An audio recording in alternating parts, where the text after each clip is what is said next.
Estamos con Lila Vega, integrante de la red de madres, padres y representantes, con quien hemos compartido acá en otras oportunidades diversos temas que tienen que ver con la educación, ¿no? Pero particularmente, Lila, y gracias por venir, muy amable, esta vez quisiéramos enfocarnos un poquito, de inicio, si se puede decir así, con un tema que está en jerarquía a nivel de la opinión pública, como es el tema del bullying, del acoso escolar. Hay decisiones que comienzan a tomarse a nivel del Ministerio Público incluso. Hay una organización, digamos, de sectores de la sociedad venezolana que está también muy preocupada y está detrás de todo ello. Y me gustaría tener también la lectura que tú le das a todo esto y cómo está trabajando la red en la que tú te integras para enfrentar una situación tan delicada, ¿no? A veces uno dice, oye, pero esto sí, está bien, ha existido siempre la agresión, la violencia dentro de las escuelas, ya sean públicas o privadas, pero algo está pasando. Sí, el acoso escolar en efecto es algo que tiene mucho tiempo existiendo, es decir, es una característica nuestra. Sí. Y lo que sí es muy importante es entender de qué se trata el acoso escolar, el hostigamiento escolar. Y no es un hecho criminal, es un tema, no debe ser manejado o abordado desde una perspectiva criminal, sino desde una perspectiva de formación. Aun cuando, y perdóname, ya comenzaron a hacer imputaciones sobre adolescentes, el Ministerio Público de acá. Sí, y eso tal vez no es el abordaje correcto. Es decir, si se ocurrió un crimen tipificado, es válido que haya un abordaje criminal, pero el acoso escolar, el hostigamiento en las escuelas, no es un tema criminal, es un tema de formación. Aquí hay consecuencias para el hostigador. Los muchachos o las personas que hacen hostigamiento escolar tienen consecuencias a largo plazo en su vida, es decir, ellos necesitan ser identificados y que haya una intervención. El hostigado también sufre consecuencias por esa dinámica que ocurre en las escuelas, también necesita ser identificado y deben hacerse intervenciones. Y la gran mayoría de las personas que son testigos también sufren un impacto sobre eso que está sucediendo. Esto es un tema de formación y no debe ser abordado desde el punto de vista criminal. Ahora, ¿qué hacer en ese sentido para que también quienes tienen en sus manos la toma de iniciativas, en este caso la Fiscalía, entienda mejor el tema, que no se trata solamente de imputar, salvo que haya una conducta que sea recurrente de parte del agresor, entonces diga, bien, a este muchacho le está pasando algo, pero sí hay que evaluarlo también de otra forma. ¿Cómo trabajar con los factores de la sociedad civil? ¿Cómo los factores oficiales pueden trabajar con los factores de la sociedad civil? Sí, el manejo del acoso escolar es un manejo que tiene que ser integral. Tiene que haber una política en cada una de nuestras escuelas sobre qué hacer cuando hay acoso escolar. Es decir, tiene que haber una definición clara del hostigamiento y tiene que haber sanciones claras sobre lo que se hace cuando esto ocurre, pasando desde simplemente señalar que eso no es lo correcto a otro tipo de sanciones dentro del ámbito escolar. Es importante que la familia se involucre, que madres, padres y representantes estén involucrados en esto. Es necesario que los docentes tengan entrenamiento. Eso es muy importante, ¿sabes? Porque a veces el abordaje del tema no es tan sencillo. Cuando uno conoce casos donde ocurre ese hostigamiento que tú señalas, a veces el mismo docente no entiende y se va por la tendencia a sancionar, sin ni siquiera medir la razón por lo que ocurrió el episodio. Es correcto. Los maestros, nuestros docentes necesitan entender quiénes son las víctimas usualmente.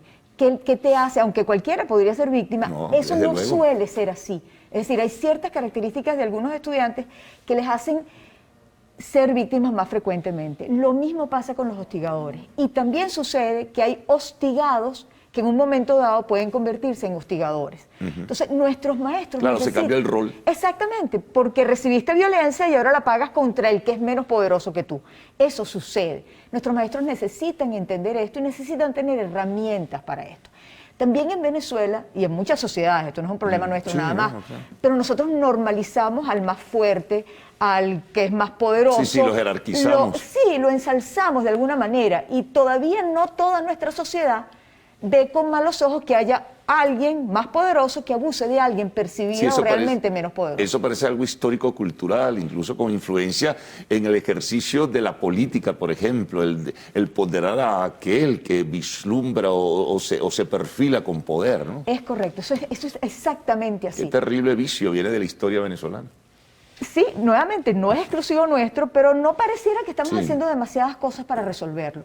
El abordaje no es a través de leyes que criminalizan este evento, sino a través de leyes que lo definen claramente, identifican el marco, el ámbito de acción de esta norma, identifican recursos, cómo se va a financiar las iniciativas, obligan a que haya planes dentro de las escuelas, proveen recursos para entrenamiento y mecanismos de comprometer a la familia en este trabajo. Es decir, la ley no debe ser una ley para castigar, sino para identificar el problema como un problema serio e importante y definir recursos para abordarlo.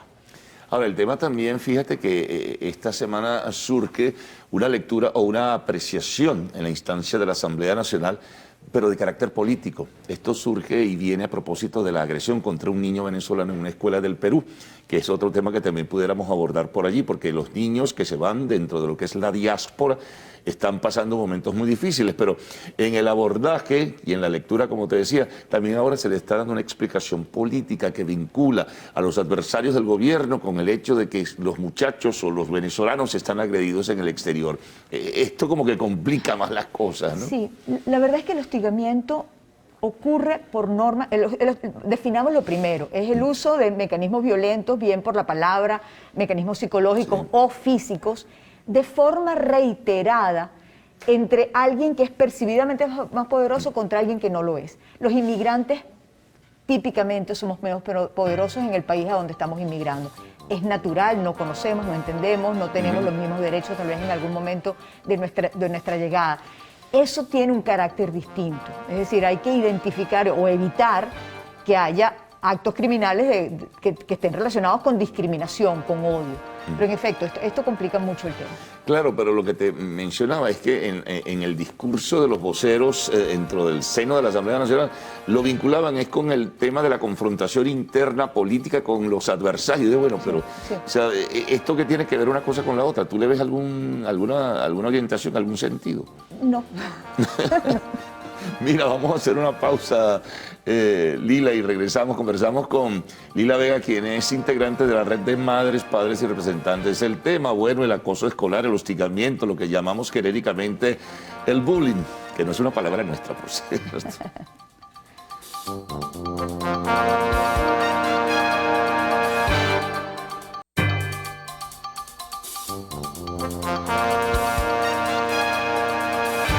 Continuamos conversando con Lila Vega de la Red de Madres, Padres y Representantes. Hablamos del caso del Perú anteriormente, antes de irnos a la pausa, Lila, y es singular porque ahora resulta ser que también la Fiscalía del Perú abrió una investigación. Entonces declara por allí que leímos la madre del chico agresor. Entonces dice que no es la responsabilidad del hijo de ella, sino del padrastro del muchacho que fue agredido, que siempre lo esperaba con un palo en la puerta. Oye, pero esto se enreda más que nunca. Sí, hay una génesis, hay un origen, ¿verdad?, en el seno familiar, pero esto se confunde totalmente. Sí, de verdad hay que hacer un esfuerzo por no criminalizar estas acciones. Este es un problema de otra naturaleza. Y hay que tratar de tenerlo claro y trabajar en ese sentido. Criminalizarlo no va a resolver el problema. Hay que abordar esto como se abordaría el embarazo adolescente, por ejemplo. Es decir, no se aborda el embarazo adolescente metiendo presas a las chicas que salen embarazadas. Sí. Esto tiene causas que tenemos que entender y tiene soluciones que tenemos que empezar a planificar. Lo mismo sucede con el acoso escolar. Hay razones para que eso ocurra. ¿Cuáles son? Y vamos a trabajar sobre qué herramientas trabajar para resolver el problema. Fíjate que también recién hacían la advertencia, pues, la ONG de SECODAP sobre la presentación en redes sociales de parte del Ministerio Público de los nombres de las personas, de los chicos, de los muchachos que agredieron. E invitaba y converge contigo, o sea, no criminalicen, esto es más delicado, hay que también atender ciertamente al agresor porque hay razones para que él agreda en este caso. Y su comportamiento tiene consecuencias para el resto de la vida si no lo identificamos. Los chicos que son agresores o hostigadores tienen más oportunidades de fracasar en sus empleos más adelante, tienen más posibilidad de entablar una actividad criminal en su futuro. Es decir, estos son niños que están en riesgo, aunque puedan ser percibidos en un momento dado como niños disruptores, y en efecto está ocurriendo eso en las escuelas. Estos niños tienen un problema y es nuestra obligación de adultos identificarlo y tratar de resolver ese problema para ellos. También hay un impacto sobre el niño que es agredido.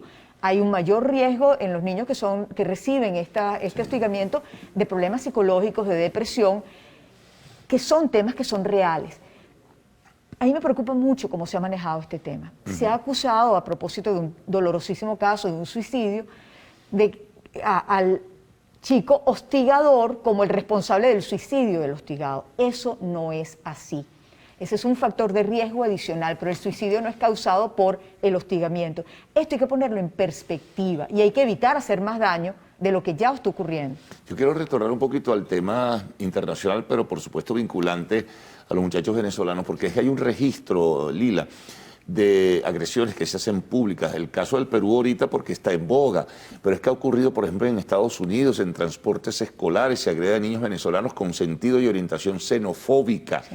En Colombia ha ocurrido, en Ecuador. O sea, ¿cómo trabajar en ese sentido? La gente que se va, como tú decías, está desamparada, desguarnecida, porque estás en otro país que no es el tuyo. ¿Y a quién acudes?